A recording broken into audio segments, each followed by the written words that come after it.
Thank you for tuning in to Magical Stories. If you're enjoying the journey, don't forget to like, share, and subscribe.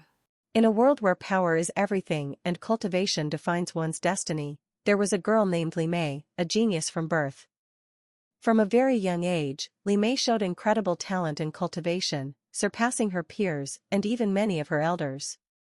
Her family, one of the most prestigious in the land, was both proud and protective of her.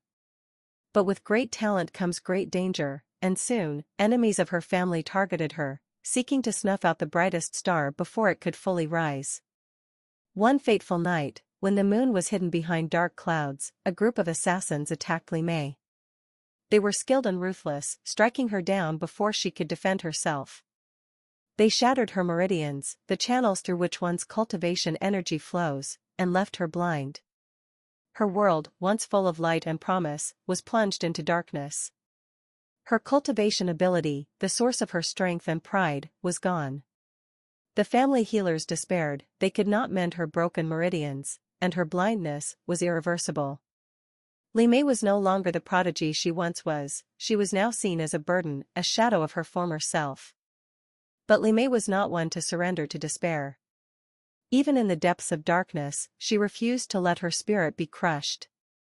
She spent her days in the family's vast library, her fingers tracing the ancient texts, her mind absorbing the knowledge she could no longer see.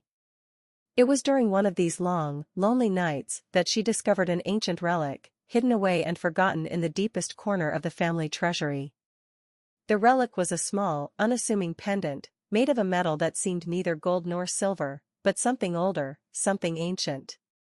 When Li Mei touched it, she felt a warmth spread through her body, a sensation she had not felt since before her meridians were shattered. Driven by a feeling she could not explain, she wore the pendant around her neck. As she did, the world around her began to change. Though she could not see with her eyes, she began to sense the world in a new way. It was as if her blindness had unlocked something deeper, something more profound. She could feel the flow of energy around her, the pulse of life in the earth, the trees, the wind. But more than that, she could sense something even more extraordinary, the traces of divine bloodlines in the magical beasts that roamed the world, remnants of creatures that had ruled thousands of years ago.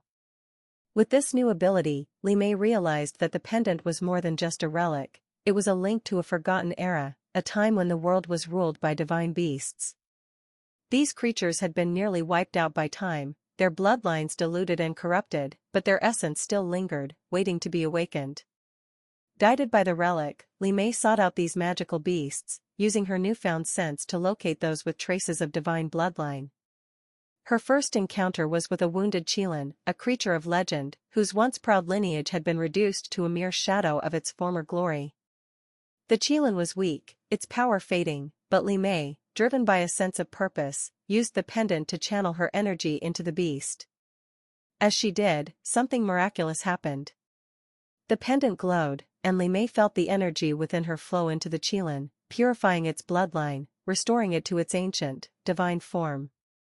The Qilin, now fully restored, knelt before her, its eyes filled with gratitude. In that moment, Li Mei felt a surge of power flow back into her, the blessing of the forgotten beast god who had once ruled over these divine creatures. Her meridians, though still shattered, seemed to hum with energy, and she realized that she could once again cultivate, this time with a speed and efficiency that surpassed even her previous abilities. Word of her abilities spread, and soon Li Mei became known as the divine beast tamer. She traveled across the land, seeking out magical beasts, restoring their divine bloodlines, and in return, gaining their loyalty and their power. Each beast she purified added to her strength, her cultivation growing at an abnormal rate. The relic, which she now knew was a gift from the forgotten beast god, allowed her to cleanse the world of corruption, purifying not just beasts but also the land itself. But with great power came great responsibility. The world was under threat from dark forces, evil demons, and corrupted beasts that sought to plunge it into chaos. These creatures, drawn by the scent of divine power, began to target Li Mei.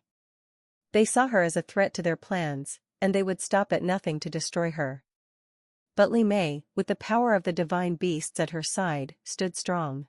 The pendant, still glowing softly around her neck, was a reminder of the forgotten beast god's blessing, a symbol of her journey from darkness to light. And as she looked out over the land she had saved, she knew that her journey was far from over. The world would always need a protector, and as long as she lived, Li Mei would be that protector, the divine beast tamer, the guardian of all that was good and pure.